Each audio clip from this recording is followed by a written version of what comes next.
So, yeah, beautiful song by Lochan Das Thakur. Srila Prabhupada liked that song very much, and he wrote, I think, a lengthy purport on it, so you can look that up later.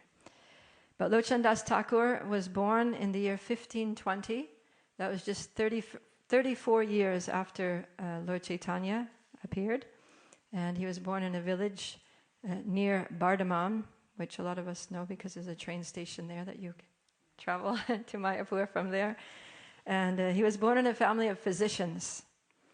So from a very young age, he met Lord Chaitanya's devotees. Lord Chaitanya had already gone to Puri, but he met the devotees of Lord Chaitanya, and he was very, very attracted to the Lord Chaitanya and Nityananda. And he took initiation from Srila Narahari Sakar Thakur. And he was also very much influenced by Murari Gupta. So Murari Gupta was living in Navadvip Dham, and he was also a doctor, a famous physician. And Murari Gupta wrote a Sanskrit text about the qualities and pastimes of Lord Chaitanya as he experienced them, because Murari Gupta had a lot of association with Lord Chaitanya while he was still in Navadvip. And so he wrote this Sanskrit book, short book, called Chaitanya Charitamritam. But this book,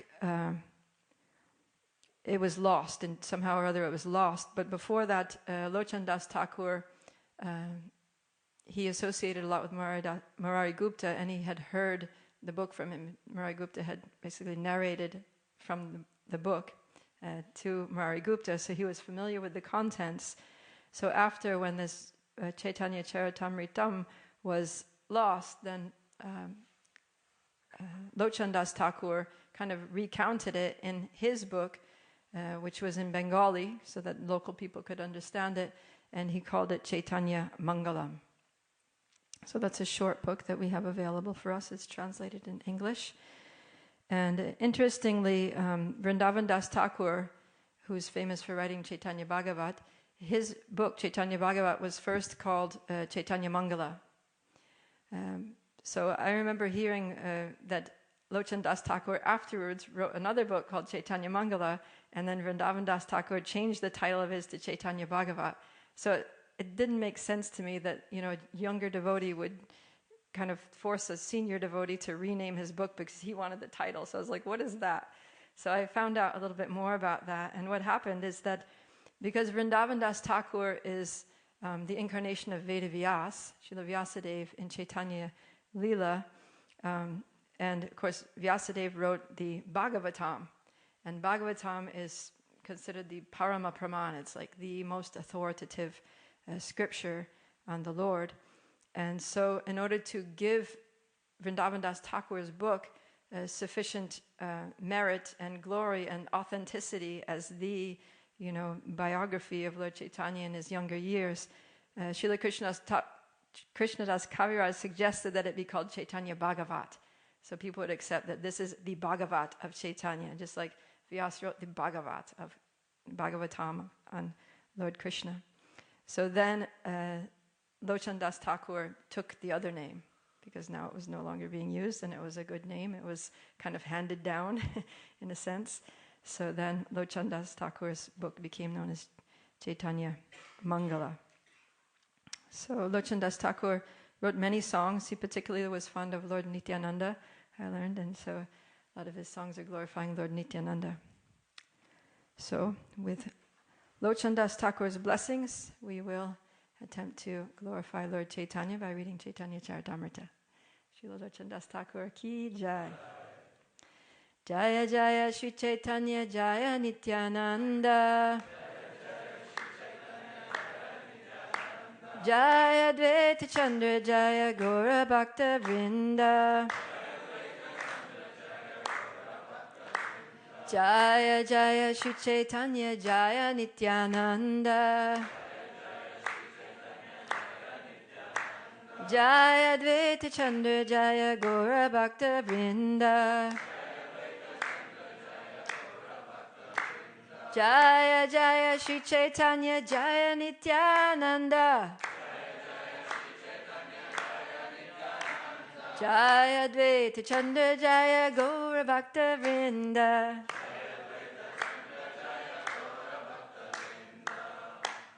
Jai. So we are reading from Chaitanya Charitamrita. We're going to conclude Madhya Lila, chapter 15. We're just going to conclude that with the last couple verses of the chapter. And then we're going to start chapter 16 and read up to text 34. So I think because there's quite a few verses, we won't read all the Bengali for all the verses. We'll just, the verse that has the purport is text 34. So when we get there, we'll recite that, if that's all right with everyone. Okay, so Madhya Lila, chapter 15, text 301. Whoever hears these pastimes of Sri Chaitanya Mahaprabhu with faith and love will attain the shelter of the Lord's lotus feet very soon. So this is sort of the Phala Shruti of hearing the pastime, which was just finished, which is Amogha Lila, right, which His Holiness Keshava Swami spoke on last Saturday. And then the famous ending of every chapter, praying at the lotus feet of Sri Rupa and Sri Raghunath, always desiring their mercy, I, Krishnadas, narrate Sri Chaitanya Charitamrita, following in their footsteps. And now we'll start chapter 16, which starts with a beautiful verse glorifying Lord Chaitanya and the life-giving effect he had on all of his associates. By the nectar of his personal glance, the cloud known as Sri Chaitanya Mahaprabhu poured water upon the garden of Gaudadesh and revived the people who were like creepers and plants burning in the forest fire of material existence. So this is all of us, right? Samsara dava nalalita loka. We're all caught in this blazing forest fire of material existence. But Lord Chaitanya came to this world, and he lived the first part of his life in Gaudadesh, in Navadvip Dham, that area. And wherever he went, it was like a shower of water. It was like buckets of mercy, right? Karunya, how is it? Samsara dava, nalalila loka, tranaya karunya, gana ganadvam. It was like a cloud just released, a huge torrential downpour of mercy on the people who are compared to little creepers or plants. So if there's a small plant, a very delicate little creeper, and there's a fire next to it, that creeper is done, right? It's going to get scorched, it's going to get burned, it's going to die. But if some kind person comes along and pours a bucket on the fire, puts out the fire, bucket of water, then the creeper can survive. It's saved. So Lord Chaitanya's presence, his glance, was like that bucket of water that put out the fire that was almost burning the people to death. All glories to Sri Chaitanya Mahaprabhu, all glories to Lord Nityananda, all glories to Advaita Chandra, and all glories to all the devotees of the Lord. Sri Chaitanya Mahaprabhu decided to go to Vrindavan, and Maharaj Prataparuja became very morose upon hearing this news. Shri Shri Radha Gokulananda ki jai, Sitaram Lakshman Hanuman ki jai, Shri Shri Gonitai ki jai, Prabhupada ki jai. So Lord Chaitanya wanted to leave Jagannath Puri and go to Vrindavan. And so all of a sudden, when the residents of Puri heard that, they were all like, this is the worst news that ever came to us in our entire lives. We have to somehow or other stop the Lord from leaving. So Prataparuja Maharaj said, please endeavor to keep Sri Chaitanya Mahaprabhu here at Jagannath Puri, for now he is thinking of going elsewhere.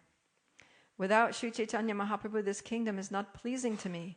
Therefore, please try to devise some plan to enable the Lord to stay here. After this, Sri Chaitanya Mahaprabhu himself consulted with Ramananda Roy and Sarvabhauma Bhattacharya, saying, I shall go to Vrindavan. Ramananda Roy and Sarvabhauma Bhattacharya requested the Lord to first observe the Ratha Yatra festival. Then, when the month of Kartik arrived, he could go to Vrindavan. So like Lord Chaitanya, every year all the devotees come and we have this ecstatic Ratha Yatra festival and you dance and you chant and it's so inspiring. Please don't go now, just wait, stay for Ratha Yatra, and then after Ratha Yatra, then you can go.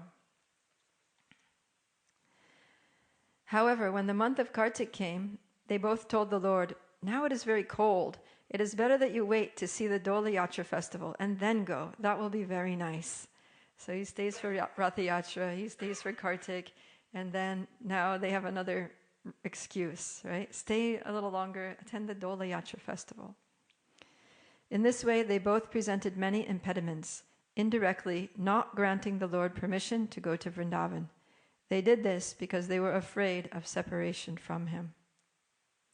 Although the Lord is completely independent and no one can check him, he still did not go without the permission of his devotees.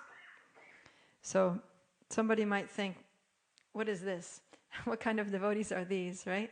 That they're blocking the desire of the Lord.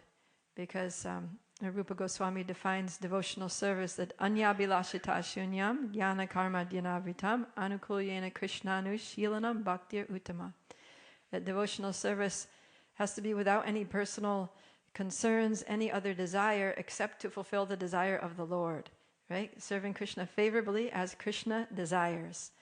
So Lord Chaitanya, who is Krishna, made his desire very clear, and the devotees are supposed to facilitate the Lord's desire, right? Fulfill the Lord's desire. But what are they doing? They're blocking the Lord's desire. They're frustrating the Lord's desire. They're putting so many impediments in the way so that the Lord cannot fulfill his desire. So what kind of bhakti is this? According to Rupa Goswami's definition, it doesn't seem like bhakti at all.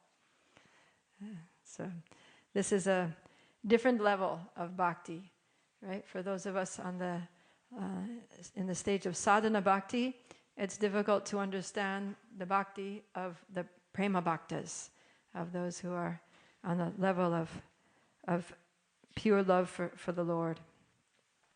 So, yeah. But their behavior is just, it's arising out of love.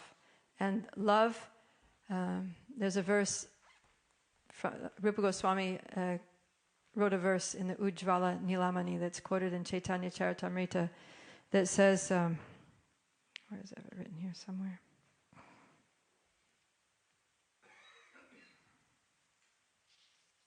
I thought I did. Oh yeah, it's here. Aher Eva Gati Premna Swabhava Kutila Bhavet. So Aher, he's talking about love, pure love for Krishna. But the nature of that love is it's Aher Eva. It's like a snake. Aher means snake. And yeah, it moves like a snake. And Swabhava Kutila Bhavet. Its nature is that it is Kutila. It's very crooked. Right? Like in Krishna's pastimes, we have Jatila and Kutila. So Kutila, her name means crooked, because she's always causing a disturbance in the meeting of Radha and Krishna. So Rupa Goswami says this is the nature of love, that it moves like a snake. So the snake's movements are crooked, right? Snake doesn't go in a straight line. It moves itself like this, but it doesn't even go straight. It's kind of like all over the place when it moves. And it's unpredictable. When you see a snake moving, you're not sure where, it's hard to tell where it's going because it doesn't like move in a set direction. So it's crooked, it's unpredictable. And then another thing Srila Prabhupada says about snakes is when they come at you, they'll do so without any provocation. In other words, their movements are not necessarily linked to some reasonable cause. They just do something like randomly, irrationally, illogically. So that's the nature of love. It's illogical, it's irrational, it doesn't seem to have any reasonable cause in its activities. It's predictable and it's crooked. So this is the devotees there.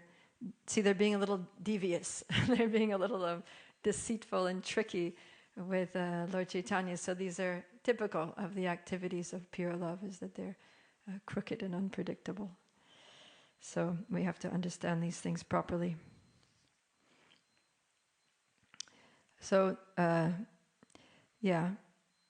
And this is not just a one-off thing, that devotees out of love tend to impede the Lord's desire or make him do something he doesn't want to do. So there's two sides, right? One thing is sometimes the devotees make the Lord do things he doesn't want to do, and sometimes they block him from doing the things that he does want to do.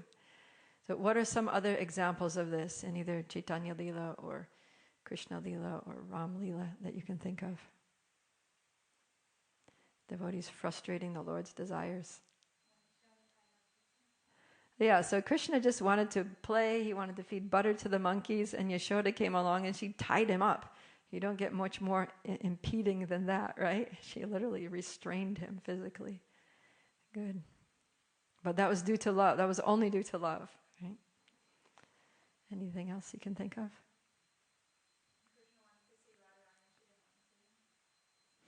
Yeah, so Radharani's like, get out of here. I don't want to see your face. You can just turn around and go back from whence you came. Yeah, sometimes that happens. Krishna gets very frustrated. He goes down and sits next to the Yamuna, and he's just sulking and throwing pebbles into the Yamuna and watching the ripples, throwing more pebbles. Yeah. Or he has to spend all night under a tree. Yeah. Anything else?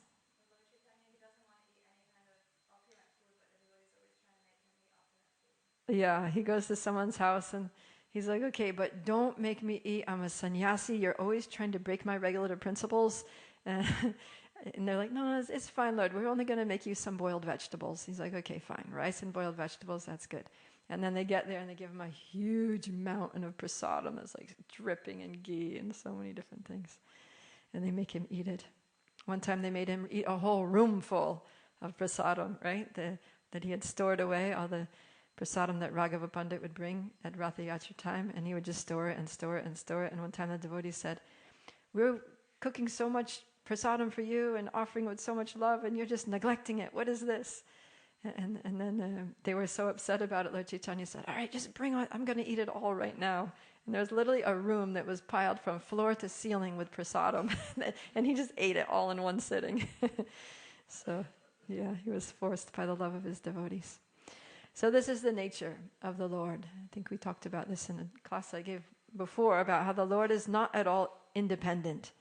Right? He says that to Durvasa Muni, Aham Bhakta Paradino, Yas Vatantra Iva Dvija. He says, O Brahman, I am not at all independent. I am completely under the control of my devotees. So that's from Srimad Bhagavatam 9.463. He uses the word Bhakta Paradina. So Paradina means dependent. I'm completely dependent on the will of my devotees.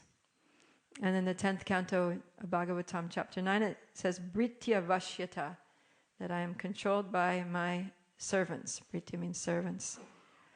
And then we have a couple of places in the Damodarastika where Krishna, where it says that the Lord is controlled. Right? We have Tadiyeshita Geshu Bhaktir Jitatvam. So Bhaktir Jitatvam means he's conquered by his devotees. And we also have Stita Graivam Damodaram Bhakti Badham, that he's bound by his devotees. So, and then Krishna has his 64 transcendental qualities, and one of them is that he's the supreme controller. But then ironically, another one of them is that he is prema vashya. He's controlled by love. So how is the supreme controller controlled by love? Is that a contradiction? Does that mean he's not exactly the supreme controller at all? Or what does it mean?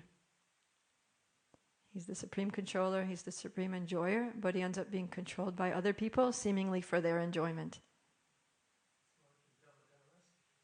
Yeah. So how do we reconcile these two contradictory qualities of the Lord? They? Yeah. So basically it means if the supreme controller and supreme enjoyer is controlled by love, that means that he enjoys being controlled by love. He wants to be controlled by love.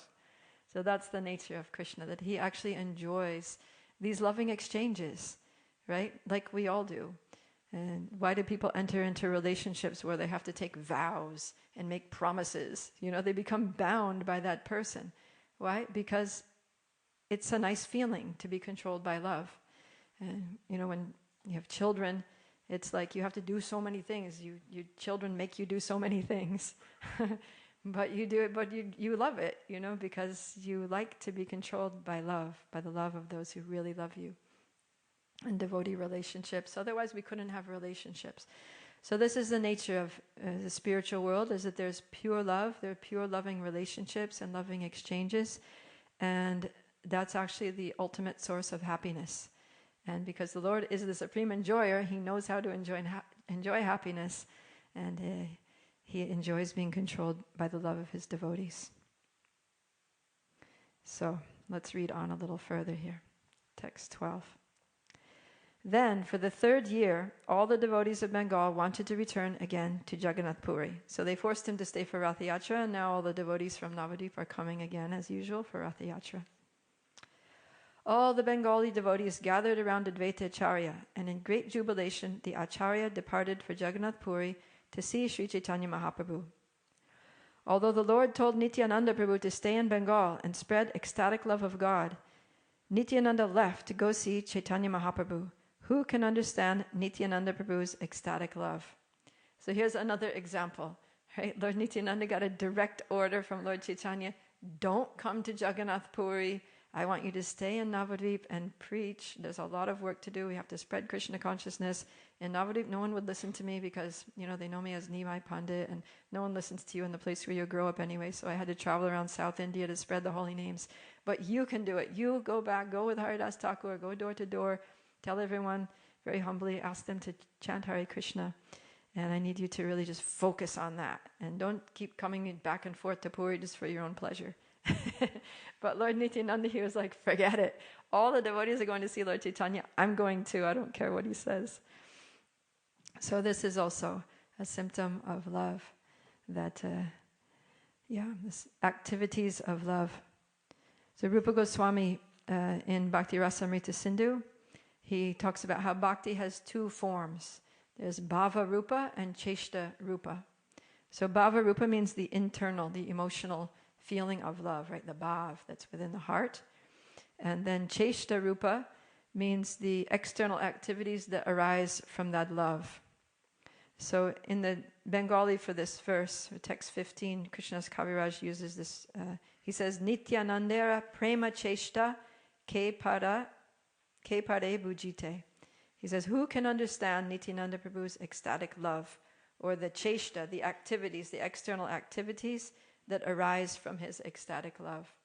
So we're seeing very clearly that Nityananda wasn't being disobedient and rebellious and just wanting to go to enjoy the festival for his own enjoyment, but this was prema cheshta. It was an activity that was purely arising from his prema, from his love. And Krishnadas Kaviraj is saying, Ke pare bhujita, who can understand it?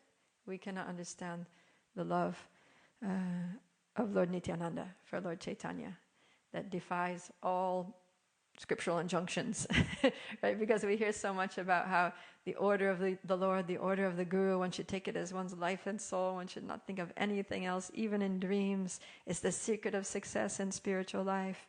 And it's not that Lord Nityananda doesn't know these things. He's the Adi Guru. He knows all about Guru-disciple relationships and instructions of the Lord. But he's throwing it all away out of love. So who can understand the activities of Lord Nityananda that arise out of his prema for the Lord? Okay, now we'll go ahead and read through till our purport, starting from 16.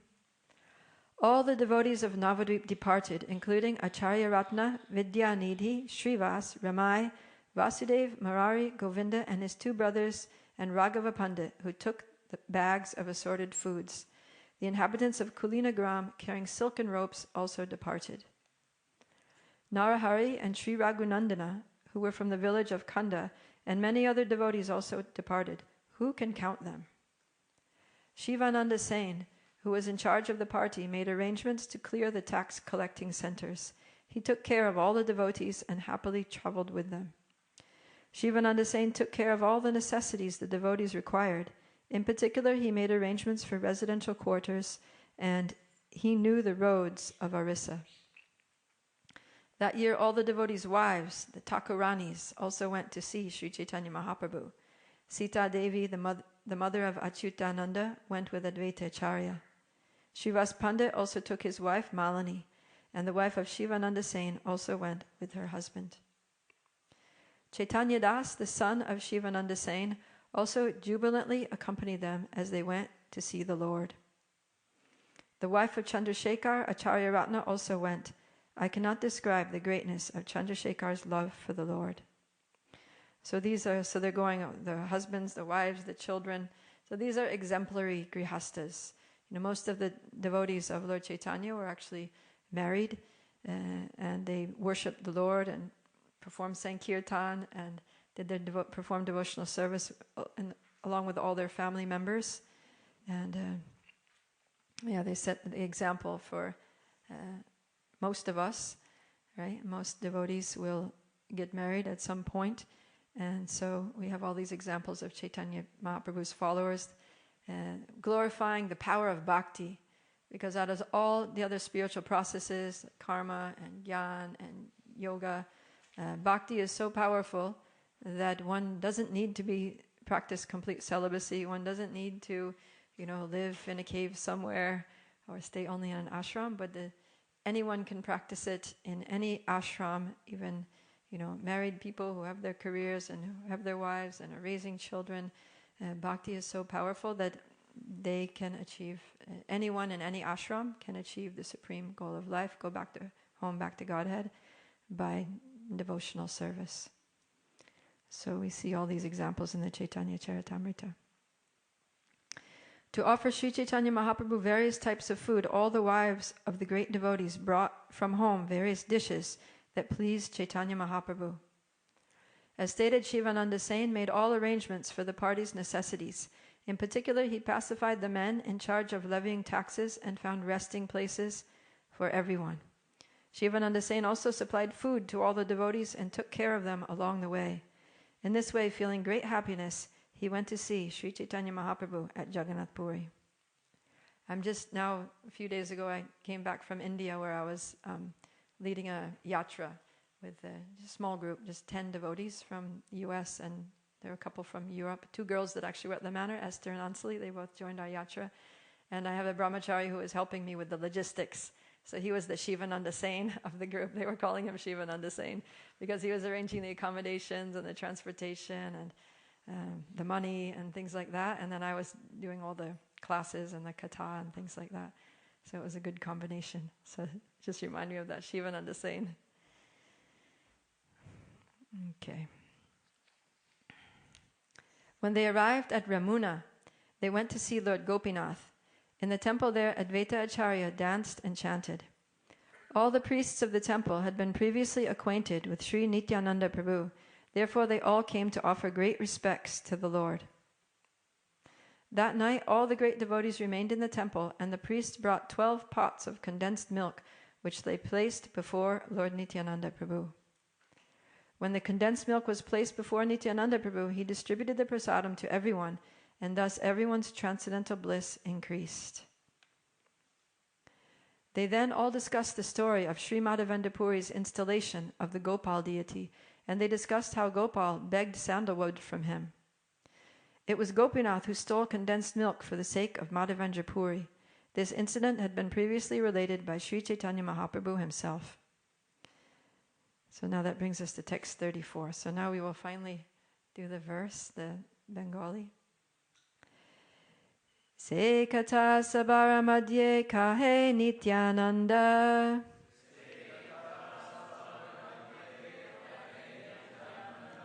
Shunya Vaishnava mane badila ananda.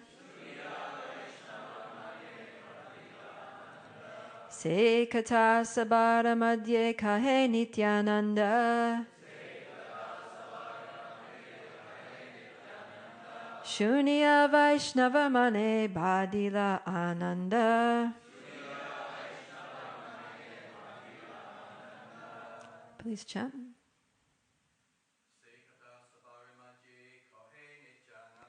Se kata sabara madhye kahe Nityananda. Shunya Vaishnava mane badila ananda.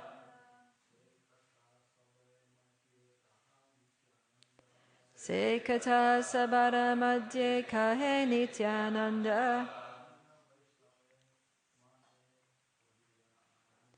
Shunya Vaishnava mane badila ananda. Se kata sabara madhye kahe Nityananda. Shunya Vaishnava mane badila ananda. Sekata Sabada Madhye Kahe Nityananda Shuniya Vaishnava Mane Badila. Ladies?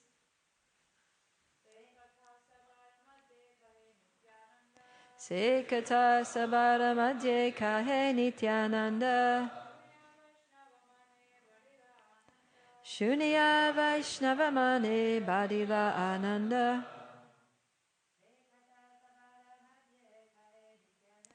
Sekata Sabada Madhye Kahe Nityananda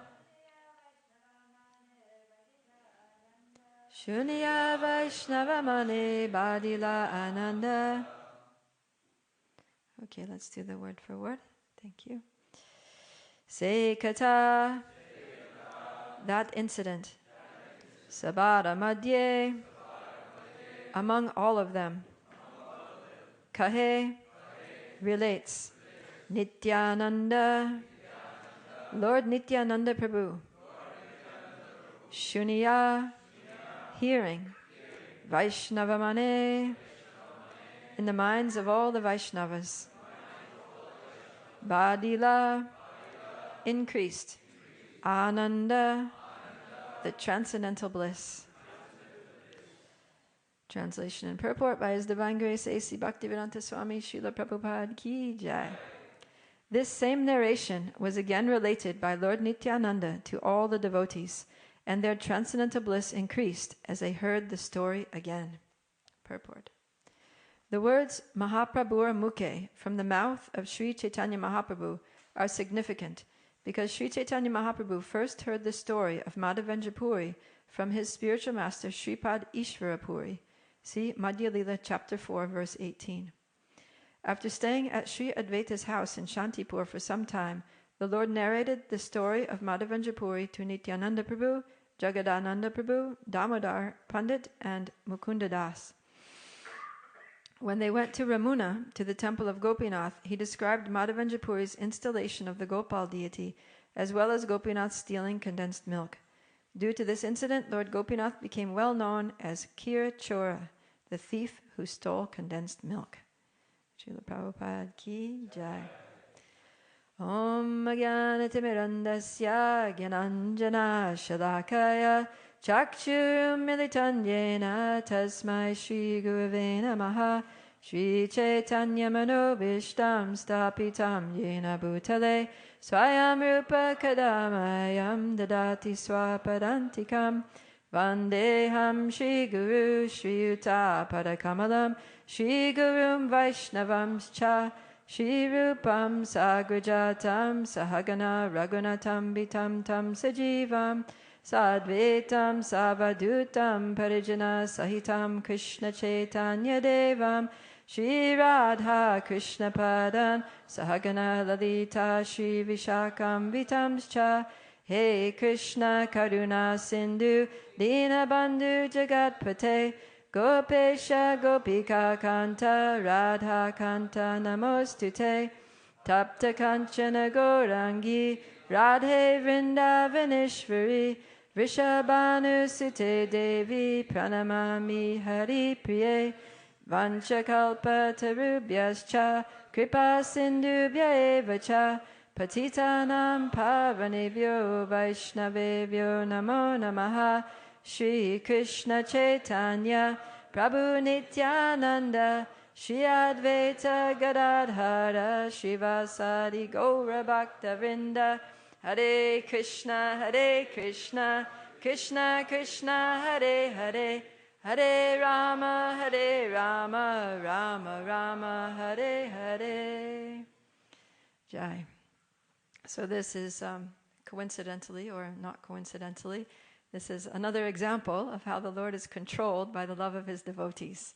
We have the pastime of Madhavendra Puri and how he was sent on a mission by his Gopal deity to go and get sandalwood because Gopal was underground for many, many years since Mughal attacks on Vrindavan after he was originally established by Krishna's great-grandson, Vajranabh. Then he was hidden. And during that time, it gets very hot in Vrindavan, and he was underground, so he was just cooking under there. And finally, he appeared to Madhavendra Puri and said, "I'm underground at this place. Get the villagers, dig me out of here, and put me in a temple." So after doing that, Gopal said, "I'm still hot, even after being bathed by so many pots of cold water." He said, "Please go and get some sandalwood from the Malaya hills and cover my body with that sandalwood." So Madhavendra Puri was traveling on foot, and he was on his way to go get sandalwood, and he stopped at Ramuna, this place called Ramuna, where there's a famous temple of Gopinath. And so the temple of at Ramuna, they were very well known for the sweet rice that the pujaris would cook and offer to Gopinath. Shri Shri Radha Gokulananda ki jai, Sitaram Lakshman Hanuman ki jai, Shri Shri Gonitai ki jai, Srila Prabhupada ki jai. And so Madhavendra Puri was thinking, well, if the Lord is so pleased by this sweet rice, it would be nice if I could know how the sweet rice is made, because when I get back to Vrindavan, I can make it for my Gopal, and he'll be very happy. So while he was there in the temple, he saw that the pujaris were going on the altar with the plates of sweet rice, and they were offering it. And while the offering was going on, he had that thought. That's when he had that thought, was, oh, I would like to taste it, because by tasting it, I can get a sense of, the consistency, how much sugar, the ingredients, and then I can just make it for Gopal. So then he immediately thought, oh no, I've just been desiring to taste the Lord's offering before it even came off the altar. This is very offensive, and I'm just selfishly desiring to savor the taste of that sweet rice. And he was condemning himself, and he thought, I'm an offender, I should just immediately leave. I'm not even going to have the Mahaprasadam now. I just need to get out of here because I'm such a low person. My consciousness is so not what it should be. So then he left, and he just went to, by this time it was evening, so he went to the empty marketplace, and he was just sitting there chanting, taking shelter of the holy name, trying to purify his consciousness, and chanting all evening and into the night.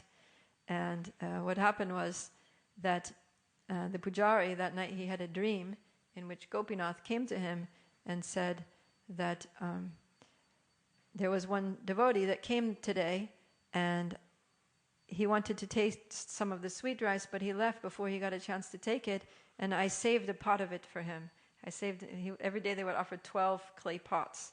And so he said, you didn't notice by my Yogamaya potencies, you didn't notice that when you took the offering off, there were only 11 pots.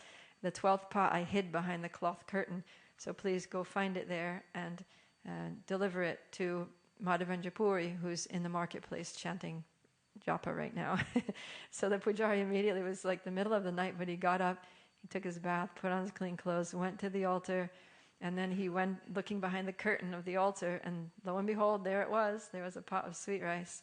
So he was like, wow, this Madhavendra Puri must be an exceptional personality, that the Lord personally, the deity, somehow or other got that pot of sweet rice over there and saved it for him.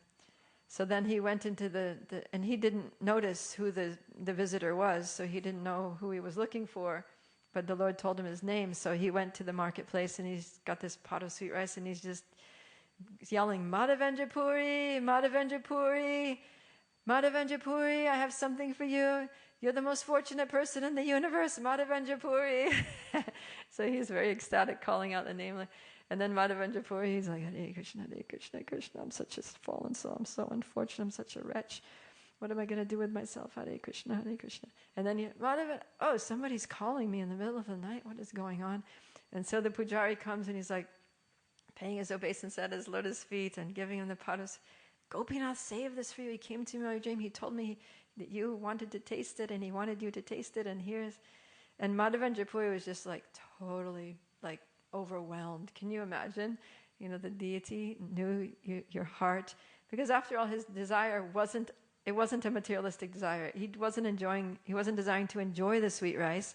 He just wanted to serve his Gopal, and he wanted Gopal to enjoy the sweet rice, and he thought, if I can just make it like that, I can.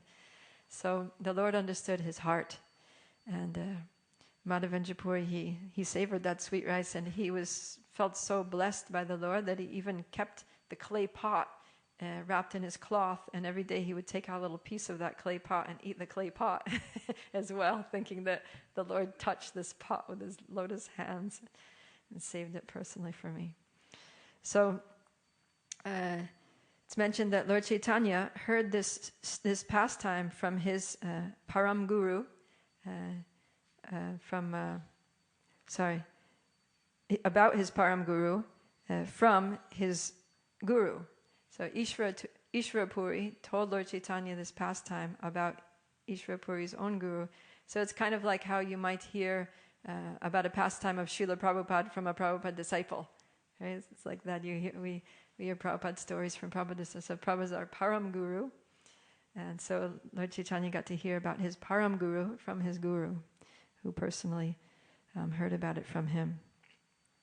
And then at Advaita Acharya's house, a bunch of devotees were gathering, and Lord Nityananda was there, and Lord Chaitanya told the pastime to them. So Lord Nityananda heard it straight from Lord Chaitanya. So every year the devotees would go from Navadvip to Jagannath Puri for Ratha Yatra, and if you look on the map, Ramuna is right on the way, and it's pretty much a perfect halfway spot. So that every year they would stop at Ramuna. And every year Lord Nityananda would be with them, and he would tell them this pastime. So it says that again, he related the pastime, and again, the devotees were in bliss.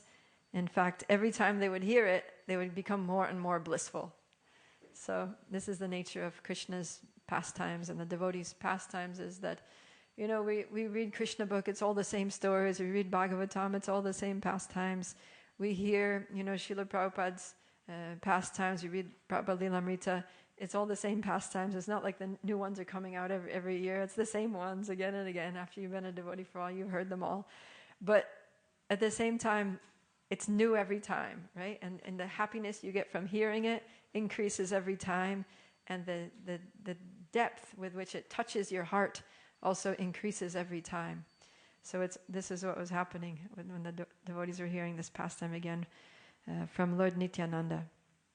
So another thing we see here is that the pujaris, because they stopped there every year, the pujaris got to know Lord Nityananda. So as soon as, and they're probably expecting him that, Ratha Yatra is happening soon, the devotees from Navadvip are going to be coming, Lord Nityananda is going to be among them, all these great souls, all these personal associates of Chaitanya Mahaprabhu, really looking forward to them visiting again, and we're going to make sure that we save all the sweet rice for them and give all 12 pots to Lord Nityananda to distribute to his associates.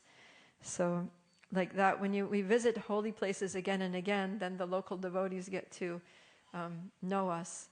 And I recently had an experience like that because this is the 5th annual yatra that I've led, and certain places that I always take the devotees. We add some new stopping points every year, but there's always some places that we...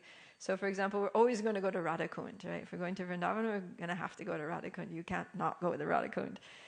And so one place that I always visit there is the Bhajan Kutir of Srila Krishnadas Kaviraj, the place where he actually wrote the Chaitanya Charitamrita. And if any of you have been there, it's just a very small place. It's just like a little, very small room, and there's an old Baba that lives in that room. That's basically his bedroom. He's got all his stuff in there. So you enter into his bedroom, and then you go through there, and then there's a doorway into the place where Krishnadas Kaviraj's Bhajan Kutir is. So every year I take we always take a small group. We try to keep it between 10 and 15, so we can just barely squeeze into that room there. And we always stay there for some time. We do some katha, we maybe sing a bhajan, and like that. So the Baba who lives there, by now he knows me. So in fact, he knows me because one time I left my bag of wet clothes after bathing in Radhakund. I left my bag in his room by mistake. And then I had to wake him up from a deep sleep. He was like taking his afternoon nap, and I was like, "Hi, Baba." And then the next time I went there, he was like, "Oh, you left your clothes there last time." I mean, he doesn't speak English, but by his body language, and he said something, bag, kapra, and I was like, "Yes, that was me. Sorry." Anyway, so this year we went, and we were on our way there, and before we even got there, this Baba, his name's Narottam Das, he was out sweeping the courtyard there by the ghat in front of And there's that pilu tree there, and Vishwanath Chakravarti Thakur, and a few bhajan kutirs there. He was sweeping. So as soon as I came, and my group with me, as soon as he saw me, he's like, "Oh, Krishna's Kaviraj, bhajan kuntir, lock, lock, lock, open, open." So he had locked, it was locked because he was doing seva. So he took us there and he opened it and he let us in. He stood there. So it was just nice, to be recognized by a great soul like that who's, very near and dear to Srila Krishna's Kaviraj, who's a resident of Radhakund. So like this, if we go again and again to these holy places, even if we don't speak the language, these souls start to recognize us and appreciate our sincerity and reciprocate. So the pujaris did that with Lord Nityananda. They're like, "Oh, the Nityananda is here with his devotees. Give them all the sweet rice and facilitate them in whatever way we can." So, this pastime of Madhavendra Puri is very, very sweet, very beautiful. That out of love, the Lord became a thief to please his devotee. And so that Gopinath, since then, his name became Kirachor Gopinath. He's known as the Gopinath who stole the sweet rice for his devotee. So the devotee performs inconceivable activities out of love for the Lord, and the Lord reciprocates by performing inconceivable activities out of love for his devotees. So at our current stage, we can only marvel at these loving exchanges between the great prema bhaktas and the Lord. But as we stick to the process of sadhana very sincerely, very strictly, with humility and gratitude and determination and faith, then we will gradually advance up to this stage, right? From Vaidhi sadhana bhakti, Raganuga sadhana bhakti to Bhava bhakti, and eventually we will get to prema bhakti, right? In this lifetime or the next, hopefully sooner rather than later. And we'll be able to experience these wonderful emotions and inconceivable activities and wonderful reciprocations with the Lord. So that's what we have to look forward to. We just need to keep going. So I will stop there and open it up for any questions or comments. I heard that this class on the weekends goes till 8:45, right? So we've got 15 minutes. Yes, Prabhu.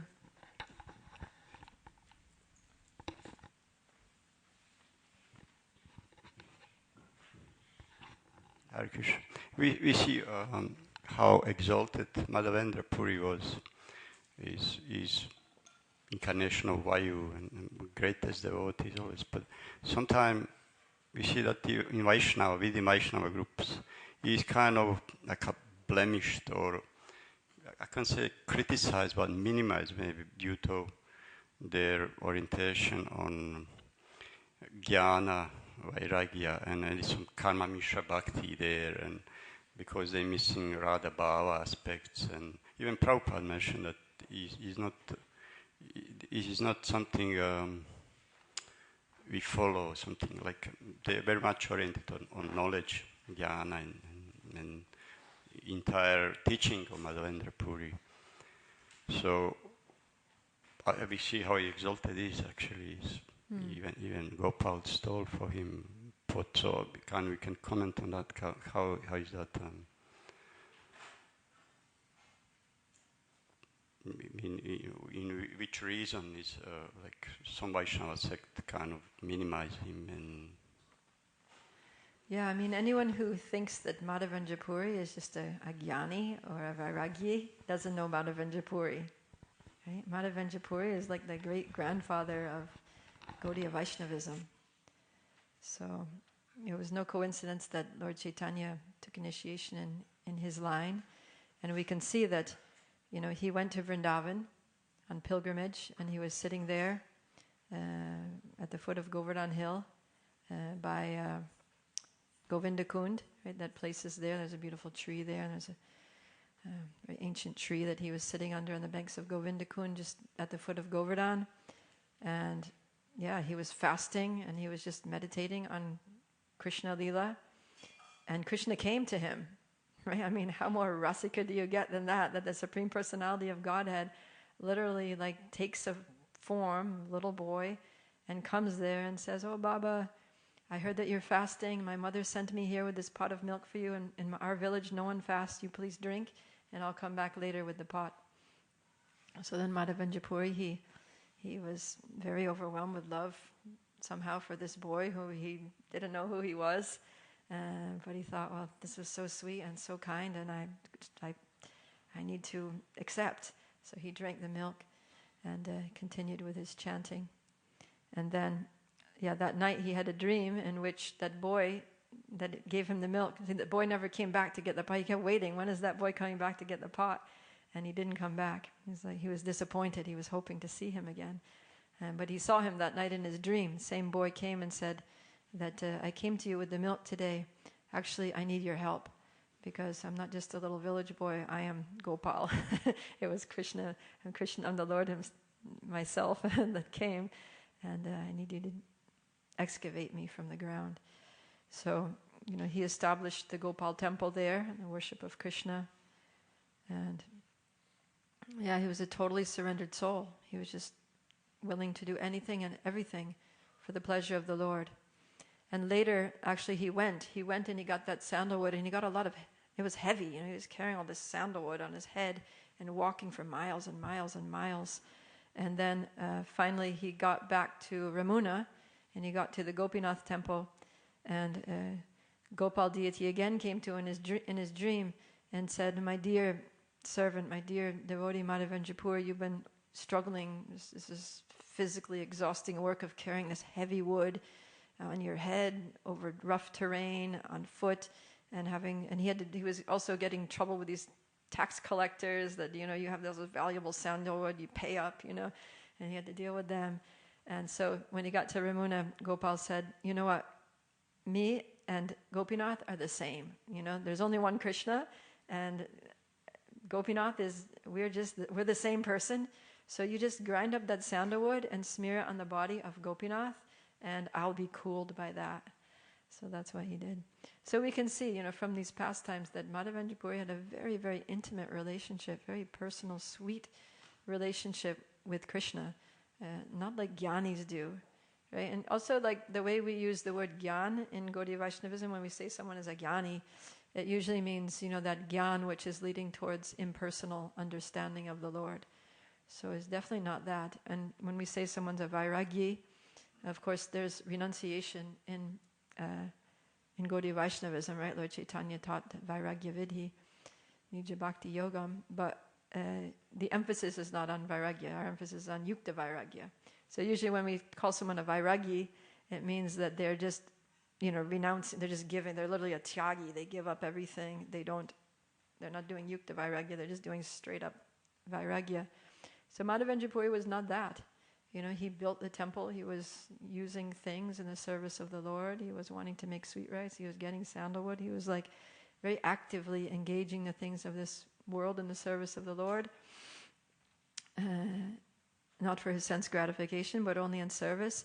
And also he had this very sweet, very personal, you don't get much more personal than Madhavendra Puri's relationship with Krishna. So he was definitely not the kind of Jnani that is going towards impersonalism. So we have to understand these things properly. Just in terms like, I think Prabhupada mentioned also that his teaching is not pure devotional service, and is not highest in terms that he's not highest or something. So this is what he mentioned, I think, Prabhupada in one place. So is that kind of bona fide way to, if you are established in some higher rasas, to kind of not give importance to that, how to not fall in that trap, because I'm very much attracted to Madhavendra Puri's life, and then also like also in all incarnation of Vayu, some are very attracted. But when I read that, Prabhupada kind of changed my view in terms of ultimate goal, like Okay. Yeah, I'm not familiar with that's quotation, Srila Prabhupada saying that he wasn't... So he mentioned one purport something, or maybe his lecture, I don't remember, something like, this is not highest, or something like, I don't remember. Do you want to respond?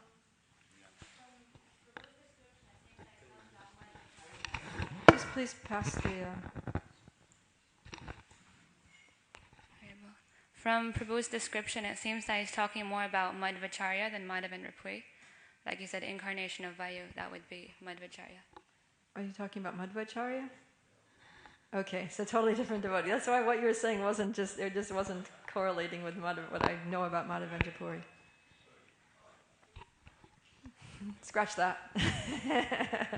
It's okay. Thank you. So yeah, Madhvacharya is different, right? Because Madhvacharya, the teachings of Madhva, he doesn't worship Srimati Radharani.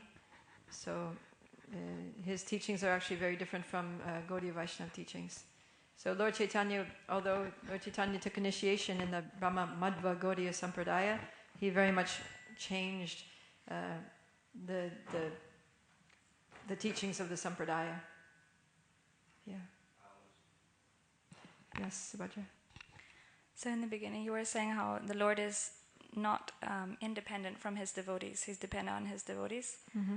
Then I was wondering, how is it that the pastime of Chota Haridas, even though all the devotees were requesting him to accept Chota Haridas and forgive him, he didn't? Mm.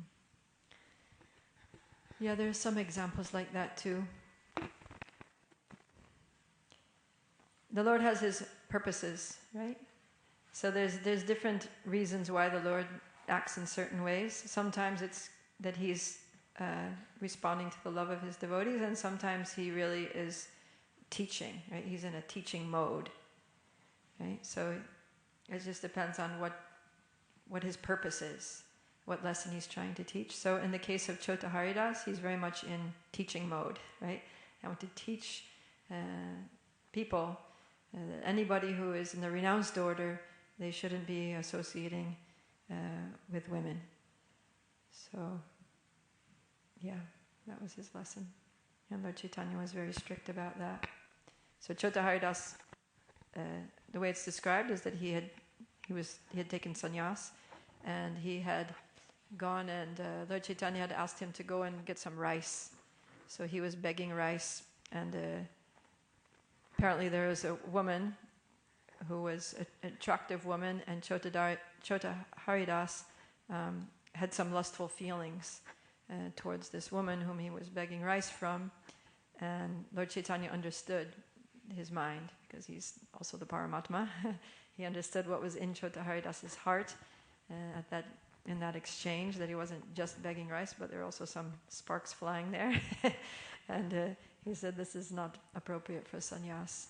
So, he distanced him from his association. Yeah. How is it that Srila Prabhupada accepted many such sannyasis who later went to the Grihastha ashram, and he still accepted them, even though he's coming in the line of Lord Chaitanya? Mm-hmm. Why did he accept sannyasis that what? They looked lustfully at women later. They even got married and had children like that. Yeah. I mean, Srila Prabhupada was very, very merciful, right? The devotee of the Lord is more merciful than the Lord himself. Srila Prabhupada was really an ocean of mercy. So, yeah. There's even instances where Prabhupada's sannyas disciples fell down and got married, and Srila Prabhupada, he performed the marriage. He encouraged them. There's even the purport, right, in the Gajendra Leela, where Srila Prabhupada says that everyone has to be in their position of strength. And he wrote that purport after one of his sannyasi disciples had fallen down from sannyas and got married. And he said that this Kali Yuga is a very difficult age to navigate, and when we come to Krishna consciousness, it's like declaring war against Maya. So if you're fighting a war, you need to be in your position of strength. So more important than, strictly following the principles of our ashram is that we stay in Krishna consciousness. So if it's a question of changing ashram in a not very glorious way, or totally blooping, and just giving up our Krishna consciousness, then just situate yourself however you need to be situated, but keep chanting, keep serving, keep hearing, and go on. Be strong, because be in your position of strength so that you can fight against Maya. In the same way that, because Gajendra was an elephant is a strong animal, but he was in the water, he was out of his element, so he was weak and he was dying in the jaws of this crocodile. So, yeah. Srila Prabhupada gave sannyas to his disciples like in an emergency situation. Prabhupada even said that. He said that actually I shouldn't be giving sannyas to these men, but what can I do? We need to preach. We have a movement to spread. I need people who are just going to dedicate their lives for this purpose, otherwise it's not going to happen. So he gave sannyas to men in their, young American and European boys in their 20s, and they did huge amounts of service. So if they fell down after that, then, we should just look at the service that they did. They did so much service. If it wasn't for those young men, who knows what the movement would be now? Who knows if we would be here chanting Hare Krishna? So who are we to say, who's fallen, who's not fallen? We have to be grateful for the service that was done. Yes, Prabhu?